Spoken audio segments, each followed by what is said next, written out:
Hi everyone, my name is Josh and I'm the product manager for AMI Trivia, and I'm here today to talk to you about trivia tournaments.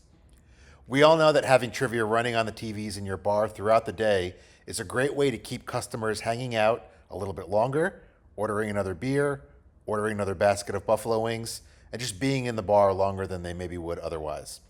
But what you may not know is tournaments are a great way for your venue to generate some real excitement. When players get more engaged with the game and develop competitive relationships with other players, they come back and they play again, and they bring their friends. People also like to win stuff, and the prizes you give out don't even need to be extravagant. They can be as simple as an appetizer or a shirt or hat that promotes the location. It could be a gift card, it could be a drink, doesn't matter. It's not the value of the prizes that's going to bring people in. Again, people just like to win and they like to beat their friends. For those of you who don't know how our tournament function works, I'm going to walk you through that now and show you how to set up a tournament for your venue. Tournaments can only be set up via the AMI operator page, so that's where we're going to begin. And this page probably looks familiar to you if you've used our system before. Once you've logged in to the AMI operator website, you're going to want to go to the navigation at the top. You'll see a couple of options up here for you to choose from. And if you hover over media players, you'll see one of those options you could select here is trivia tournaments. So on this screen, you'll be able to see any tournaments that are upcoming, any tournaments that are currently in progress, and any tournaments that are completed. And you could sort that list by all the different locations you have. If you only have one location, then obviously only one option will show on this list. If you have multiple locations, like I do in this test account, you'll see them all show up here. So once you're on this page, on the right-hand side, you're going to want to click New Tournament. That'll open up the tournament wizard. So to make this simple today, I'm going to pick tomorrow, and I'm recording this on July 10th. So tomorrow is July 11th, and I'm going to pick 7 p.m.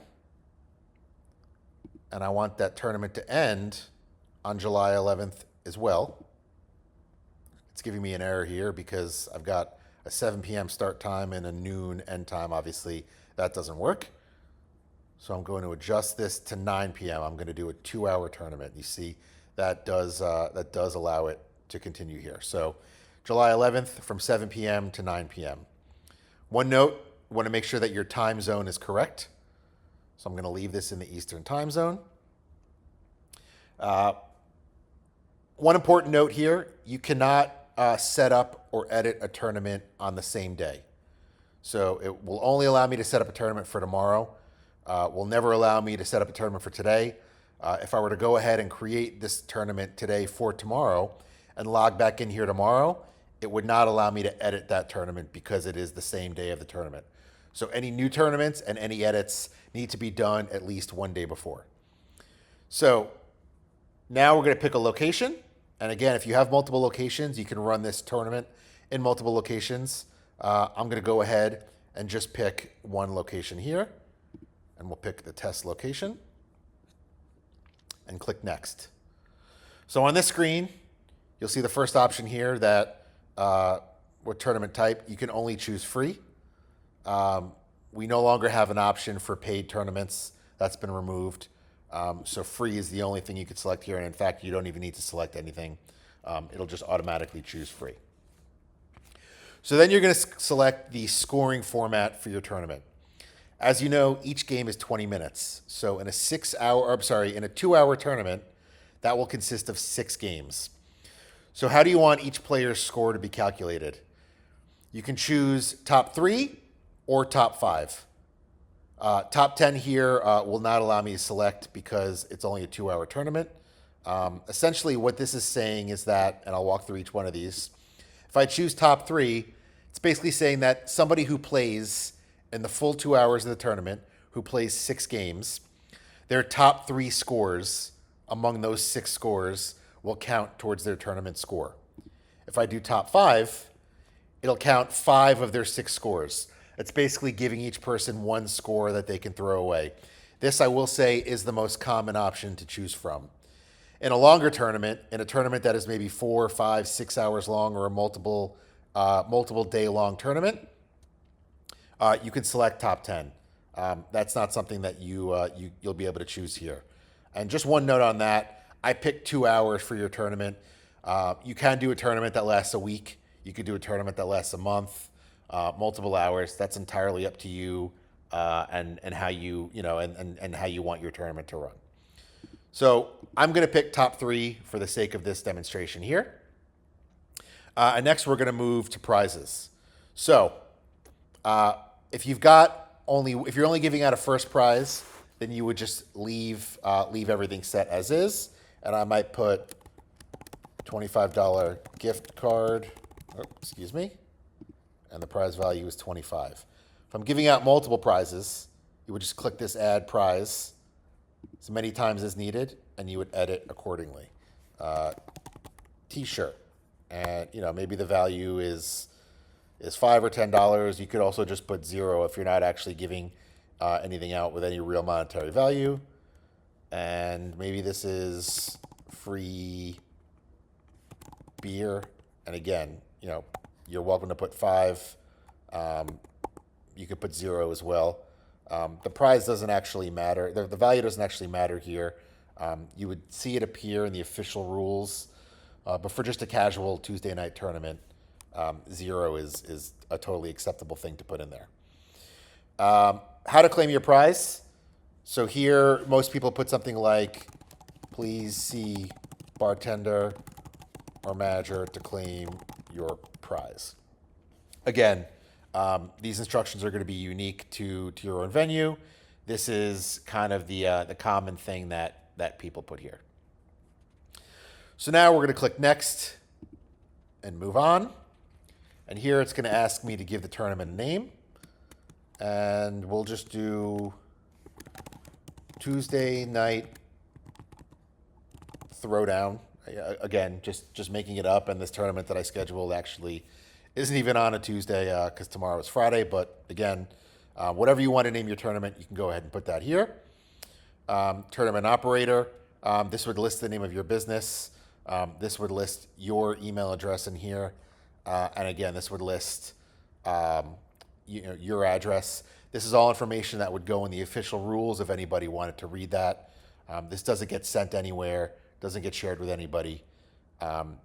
This is all just on the back end. Minimum age, 21. Again, that's what people usually put here. I assume if in a world where you didn't have a liquor license and maybe you wanted to do 18, you could do that. 21 is what people put. Are employees eligible? Most people put no here. It's really at your discretion if you want to allow your employees to come in and play. Yes or no, putting yes or no here technically isn't going to stop them. If they come in there on their night off and they have an account for the trivia game, they can play. Again, a lot of these fields are just kind of on the back end, and nothing official is going to happen with any of them. So from here, you'll click next, and it's going to recap some information here, and you're going to want to check this carefully because, again, you can't make any changes to your tournaments on the day of. We've got July 11th from 7 p.m. to 9 p.m. Eastern Time. Total of top 3 scores will count towards the tournament. And again, if you wanted to go back and edit that, you could.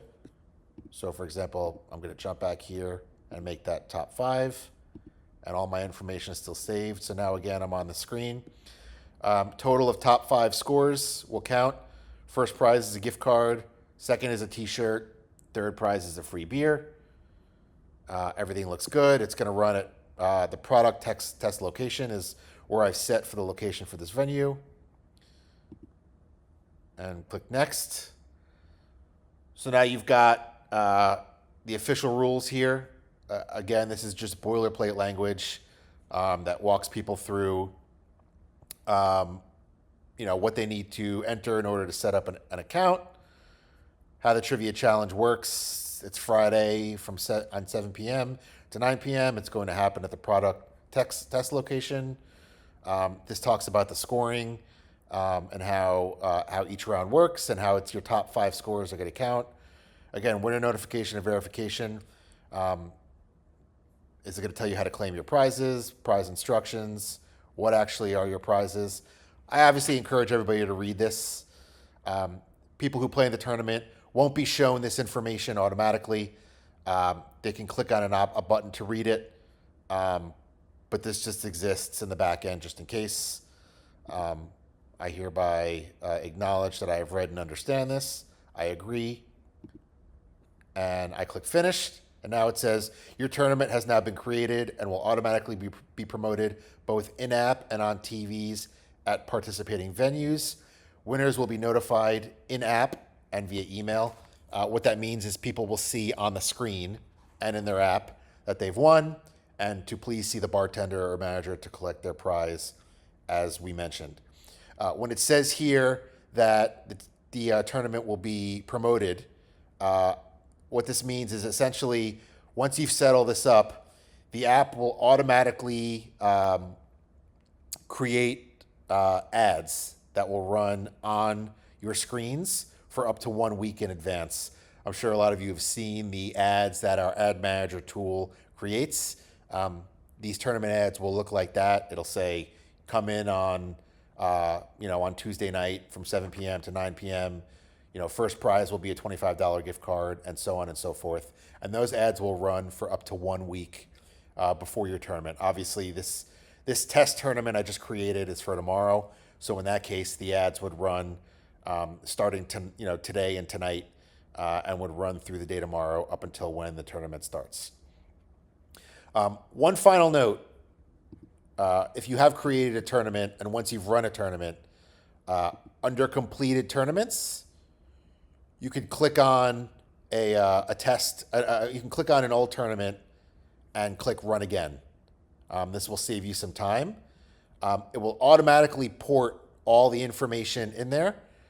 You will just need to pick the time of the new tournament, and again, make sure that your time zone is correct, and pick which venue you want to run this tournament at. And then your prizes and all the other information that you've selected, the name of the tournament, everything else will automatically be in there, and you can move a little bit more quickly through the process. And again, that's if you want to save yourself a little bit of time. As you saw, this process does not take a whole lot of time, so you're only talking about saving yourself maybe a minute. I would actually recommend just creating a tournament from scratch. That's the best way to make sure that you're not necessarily making any mistakes, but it's there for an option if you want to save yourself a minute of time. So that is it. That is how you set up a tournament. And again, here now you see on this list status upcoming tomorrow, and again the time zone on my account is Central, so that's why it's showing me for 6 p.m. Central to 8 p.m. Central. Again, I did set the tournament for 7 p.m. to 9 p.m. Eastern time. That's the Tuesday night throwdown. And right now there are 0 players signed up. There's 1 location in there. And tomorrow during the tournament, if you were to come here and click in progress, you would see this tournament that's listed under upcoming. That would be moved to in progress. So that's all we got. I want to thank you for your time. Thank you for watching the video on how to set up tournaments. And thank you for choosing AMI. If you have any other questions, don't hesitate to reach out to us. And I will talk to you guys soon. Thanks.